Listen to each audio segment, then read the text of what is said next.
Saya berkunjung ke Rumah Literasi Indonesia di Desa Ketapang, Kalipulo, Banyuwangi, Jawa Timur.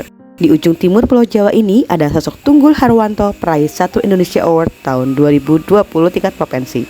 Bersama istri, pria kelahiran Jembrana 36 tahun ini mendirikan Rumah Literasi Indonesia dan melakukan kolaborasi dengan banyak pihak sehingga Desa Dusun Lemuk bisa menjadi desa literasi inklusi. Berikut hasil wawancara saya. Sebenarnya yang menginisiasi awal untuk kegiatan ini adalah istri saya. Jadi istri waktu itu saya kerja ngajar di salah satu kampus, terus kerja juga di rumah sakit. Terus istri saya ngajak, waktu itu saya belum kenal, saya ngisi seminar di salah satu hotel, dia datang gitu. Datang, akhirnya karena datang dia cerita bahwasanya dia pengen punya gerakan literasi begitu. Oh begitu. Oh iya lah, boleh, nanti gimana aku bisa terlibat. Akhirnya aku ditawarin untuk kolaborasi. Tiba-tiba aku diajak ke sini. Dulu nih awalnya kandang sapi, Pak. Jadi kebun, kandang sapi. Terus ada 2 gubuk di sini, dia bilang gitu. Ayo kita main-main di sini gitu. Saya ke sini, langsung saya, ya Allah, ini anak-anak turun dari gunung, Pak. Kalau dari sana kan kelihatan gunung yang nggak beraturan tuh, makanya namanya mungkin Dusun Gunung Remuk nih namanya. Jadi datang ke sini tiap pagi sore main belajar. Wah, luar biasa ya. Ini yang nggak pernah saya potret begitu. Selama ini saya di kampus, di pendidikan begitu. Akhirnya, ayo Mas Tunggul bantu saya untuk bikin gerakan ini. Ya wes, apa yang bisa saya bantu? Gitu. Ya bikin komunitas kita rencananya gitu. Oh ya boleh. Akhirnya bikin komunitas 2014 namanya Rumah Literasi Banyuwangi gitu. Bikin. Nah dia sendiri masih, kemudian karena baru belajar ini ya media sosial ya, di Twitter, di Facebook. Oh iya betul. Dia ngajak untuk anak-anak yang mau terlibat. Akhirnya muncullah cuma 5 orang tuh. Nah 5 orang ini sepakat, ayo komunitas ini akan dijadikan wadah buat anak-anak muda bergerak di gerakan literasi begitu. Udah kita jalan ke sana. Kemudian ya saya masuk ke sini itu untuk terlibat gitu. Ya udahlah kita bantu. Wah, cerita di lingkungan sini itu nggak ada yang respon karena nolak semua begitu. Satu itu, kedua pernikahan usia anak banyak itu. Kekerasan dalam rumah tangga itu banyak. Perceraian banyak. Anak-anak mudanya narkoba di lingkungan. Nah itulah yang akhirnya udah kita bantu supaya ini jadi gerakan yang minimal ngasih dampak lah buat generasi berikutnya. 3 tahun kami bergerak keliling Banyuwangi untuk kampanye soal gerakan literasi itu, alhamdulillah ya, ini mungkin semacam perjalanan spiritual. Hampir 50 taman baca kita inisiasi secara mandiri begitu, berjejaring dengan Rumah Literasi Indonesia. Nah 2000 sudah 3 tahun bergerak, banyak akhirnya pihak-pihak yang mau bergerak begitu untuk bersama-sama dengan kami. Sehingga ya itulah jadi awal untuk Rumah Literasi Indonesia ya, minimal ngasih warna baru ya, alternatif pendidikan baru di Banyuwangi. Oh iya ya. Itu cerita Rumah Literasi Indonesia-nya mulai 2014. 9 tahun. Ya. Kalau beliau nih 2011 sudah gerak. Yang lola, kalau di yayasan kami itu ada sekitar 16 orang yang di yayasan. Tapi kalau yang project itu kami punya project ada gerakan literasi itu ada 9 orang yang membantu kami. Jadi total 10 sama saya. Nah 9 orang lain lah yang menjalankan proyek-proyek sosial itu. Jadi macam-macam proyeknya. Ya ini salah falsafahnya kita cuma 3 ini di organisasi. Sejak awal kita berdiri itu sebenarnya merumuskan yayasan kami itu bisa bergerak 3 poin ini sebenarnya, Bang. Yang pertama urusan pendidikan karakter. Jadi kalau bikin program itu memang harus berbasis pendidikan karakter.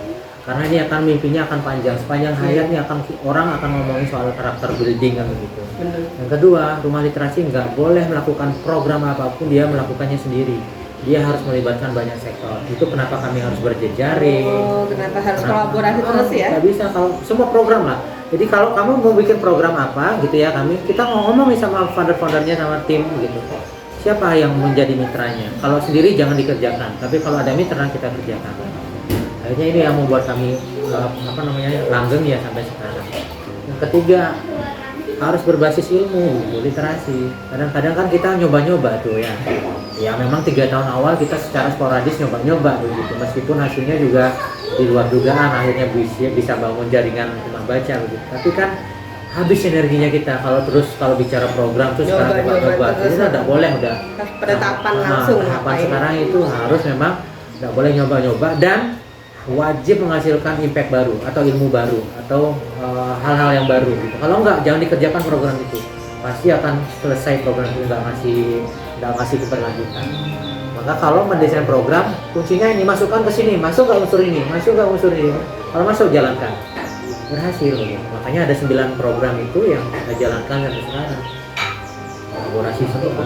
Karena sudah Nah, kami punya kelas literasi, ini program ya, kelas literasi digital, jadi ngajarin anak-anak supaya gadget itu nggak dilarang begitu, tapi dia harus produktif menggunakan itu. Betul. Satu, dia harus mengerti bahwasanya ketika berselancar ke internet, dia harus paham mana berita hoax, mana yang harus menjadi privasi mereka dan sebagainya, termasuk mereka yang doyan ini ya, game ya, kreativitas. Nah, Betul sekali. kita fasilitasi, boleh kamu main game, tapi harus di manage waktunya begitu, sehingga insya Allah bulan depan kita mau bikin turnamen juga di Mobile Legends supaya memfasilitasi anak-anak, sekaligus campaign. Game itu bagus buat kreativitas, tapi juga bisa jadi bencana kalau ini nggak dikelola dengan baik begitu. Nah, ini pelan-pelan saya ajarin, meskipun nggak semuanya disiplin ya main game ya, tapi harus ada yang mau campaign begitu, memulai gitu. Nah, kami masuk di sini. Kemudian kami tadi tuh yang literasi digital tuh gambar yang dulu ya? ya. Gambar yang dulu ya? Iya, ini lama. Musim yang lama ya? Ini masih ada gubuk, sekarang udah dihancurkan gubuknya karena udah 8 tahun lebih udah rubuh. Kemudian kami 2017 memulai ke konten kreator. Jadi sekarang kami punya rumah produksi yang mengajak sinias lokal yang selama ini mungkin dia bahwasanya cuman ya mencari nilai profit ya, tapi sebenarnya kalau kita kolaborasi dengan kegiatan-kegiatan sosial ini juga bisa. Nah, dulu saya nggak pernah punya bayangan bisa pegang kamera dan sebagainya, tapi saya tertarik untuk bisa belajar bikin film dan sebagainya gitu ya, bikin konten. Mengundang sinias lokal yang mau jadi relawan, oke, aku punya ide, kamu punya alat, ayo kita kolaborasi untuk bikin konten. Nah, jadilah rumah produksi. Kemudian di sebelahnya ada studio musik lengkap, ada alat musik dan sebagainya untuk memfasilitasi anak-anak belajar di sini, bikin podcast, bikin nyanyi, melatih percaya dirinya anak-anak di studio musik. Ini film-film karya kami nanti bisa dilihat di YouTube juga. Baik. Terus kami kerja sama sektor swasta. Ini emak-emaknya, nah emak-emaknya akhirnya mulai percaya bahwasanya rumah baca itu tidak hanya sekedar disuruh baca, tapi dia juga harus awareness soal lingkungan begitu. Dia kita ajarin literasi lingkungan. Nah, kemudian ada paket wisata literasi. Jadi setiap bulan kami mendatangkan anak-anak sekolah. Jadi wisatanya kalau di sini bukan wisata hanya sekedar pemandangan ya, karena desa kami nggak punya tempat wisata yang baik secara alam ya. Iya. Kita cuma punya kampung di sini, tapi insya Allah kampung ini bisa memberi edukasi. Di depan situ ada kebun, nanti boleh lihat-lihat, tapi masih baru kita mulai. Nah, kemudian di sini kita belajar sama anak-anak selama sehari untuk paket wisata literasi. Ini ada kelas tematik, Bu. Jadi ada kelas musik, misalkan anak-anak mau melatih keterampilan musik, kemudian ada cooking class, kemudian ada kelas leadership di sini juga. Terus literasi sendiri soal pengembangan numerasi, termasuk jadi ada juga paket-paketnya ya, ada ya, paketnya. gitu ya. Jadi sehari itu per anak kena 50.000 ini untuk paket. Terus kami juga ngelola lobster di sebelah untuk supaya, karena air di sini dibuang-buang Pak, karena sumbernya bagus.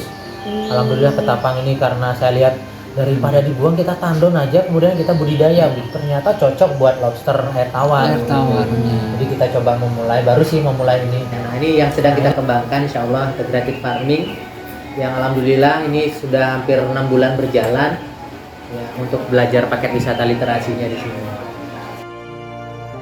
Kemudian donasi pendidikannya selama ini kami bergerak memang punya fundraising Pak. Jadi baju yang saya pakai ini siapapun yang mau terlibat boleh, untuk mau kasih 100.000 misalkan dia punya duit, nggak punya waktu tapi tenaganya juga nggak punya, ya udah dia punya duit 100.000 kami tukar dengan ini, dan donasi ini 70%-nya untuk biaya produksi, 30%-nya untuk operasional dan gerakan gitu. Tip aja. Nah, ini kolaborasi kita Mbak yang pernah kita dapatkan 2019 kita ngelola anggaran dari Kementerian Tenaga Kerja untuk nangani anak-anak putus sekolah. Jadi yang saya bilang tadi, anak-anak di sini lulus SMA udah bingung karena satu skill nggak punya, pengetahuannya jarang, sertifikat ijazah cuman punya SMA begitu. Jadi sulit untuk menembus ke perusahaan-perusahaan yang ada di sekitar. Akhirnya dia jadi TKBM, tenaga kerja bongkar muat, kalau nggak ada kapal nggak kerja begitu. Nah, banyak nganggur, akhirnya banyak yang putus sekolah. Ya kita bantu nih supaya yang putus sekolah kembali lagi ke sekolah, kemudian mereka yang memang jadi tulang punggung keluarga, kita kasih kegiatan vokasional gitu. Kita latih selama 7 hari. Mina, alhamdulillah mulai 2019 kita kolaborasi untuk ngembangin paket wisata literasi di Ketapang. Jadi dulu kan tidak pernah dilihat pendidikan itu sebagai potensi wisata. Mereka hanya mengelola alam tapi nggak ngerti apa sebenarnya makna dari berwisata itu. Jadi kita buatin literasi edukasi di sini. Terus 2019 saya dapat duit nih dari Jack Ma karena kita punya program memutus kesenjangan akses soal buku, Mbak. Jaringan kami kan 50 tuh di pelosok-pelosok.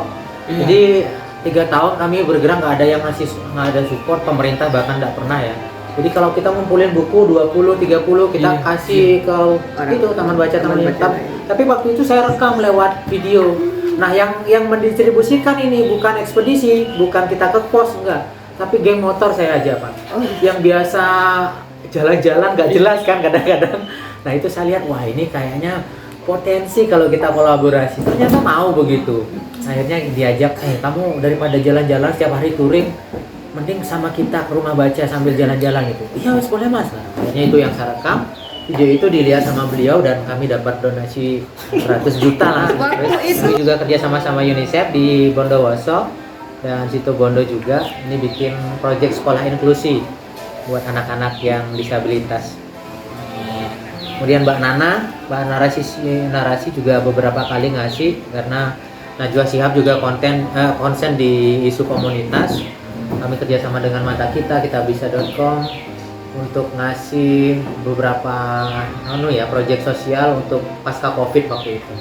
Jadi kita bikin kegiatan bagi-bagi sembako, ngasih intensif buat guru ngaji, pelatihan penggerak dan sebagainya. Ini juga Temata Foundation, salah satu rumah produksi yang sering dipakai Pak Jokowi kalau dia bikin video dari istana itu. Nah beliau yang garap nih film-film pendidikan juga banyak ya. Terus film-film kami yang dulunya kita nggak pernah punya bayangan, ternyata itu kasih manfaat banyak begitu.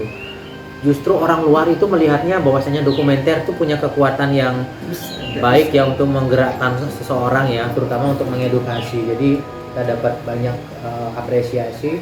Masuk dari Kofifah tahun 2019 juga. Apanya? Ya pada akhirnya ya. Karena kan kita punya proyek itu pemberdayaan UMKM.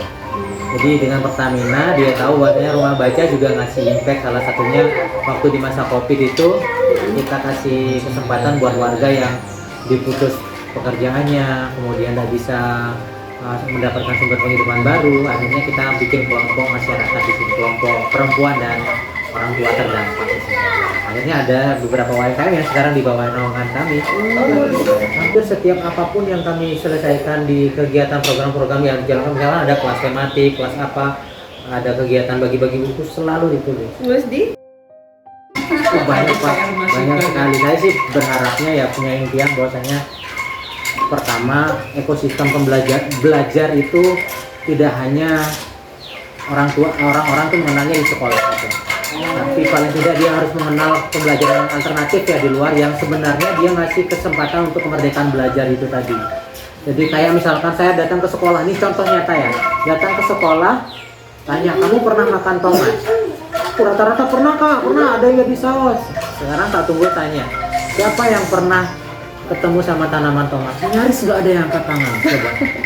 Itu kan miris ya, dia secara pengetahuan oke, hafal bahwasannya itu tomat, tapi nggak ngerti bagaimana dia proses mendapatkan tomat tuh nggak ngerti, bahkan tanamannya nggak punya. Nah ini kan menurut saya keterbelakangan ya, artinya mereka nggak punya kesempatan untuk belajar secara utuh begitu tentang lingkungan dan sebagainya. Makanya kami pengen menyulap di sini nanti harus jadi tempat alternatif yang bisa dijadikan warga untuk belajar mengeksplor banyak hal begitu. Dan termasuk mengajarkan buat guru-guru, karena guru-guru juga banyak yang belajar di sini untuk bagaimana mendesain sumber belajar yang kreatif ya, memanfaatkan kearifan lokal. Ya bayangkan saja, orang bisa wisata ke Gunung Remoh itu kadang-kadang tandanya apa wisatanya? Nggak punya laut yang bagus, nggak punya pemandangan yang indah, gunung berantakan, nggak ada yang nyambangin. Tapi bisa ke sini tiap bulannya, tiap 6 bulan dengan base kadang-kadang ke sini tapi hanya parkir di depan. Itu warga mulai bertanya loh, apa yang dicari di sini, orang nggak ada wisata gitu. Tapi kita punya jualan paket wisata itu memang tujuannya untuk pendidikan, edukasi begitu. Nah, membongkar paradigma soal literasi itu juga masih menjadi PR, Mas. Jadi sering kali saya masuk ke sekolah, ke kampus, ditanya literasi ya berhentinya dibaca tulis. Padahal itu memang fondasi, tapi literasi itu kan macam-macam kan aspeknya. Nah itu yang mereka yang harus dibongkar, termasuk relawan. Nah paradigma soal relawan itu dianggapnya orang yang nganggur, yang nggak punya pekerjaan, kemudian baru ikut kan begitu. Padahal kan kalau bicara soal kesungguhan orang kemudian merawat mimpi ya relawan itu memang jadi salah satu modal sosial. Kami pun senang ya kalau misalkan ada yang mau menyampaikan pesan-pesan yang kita kerjakan, terutama soal campaign literasi ya, kami senang banget begitu. Pantang tanya sebelum baca, mari berkolaborasi bersama di Rumah Literasi Indonesia.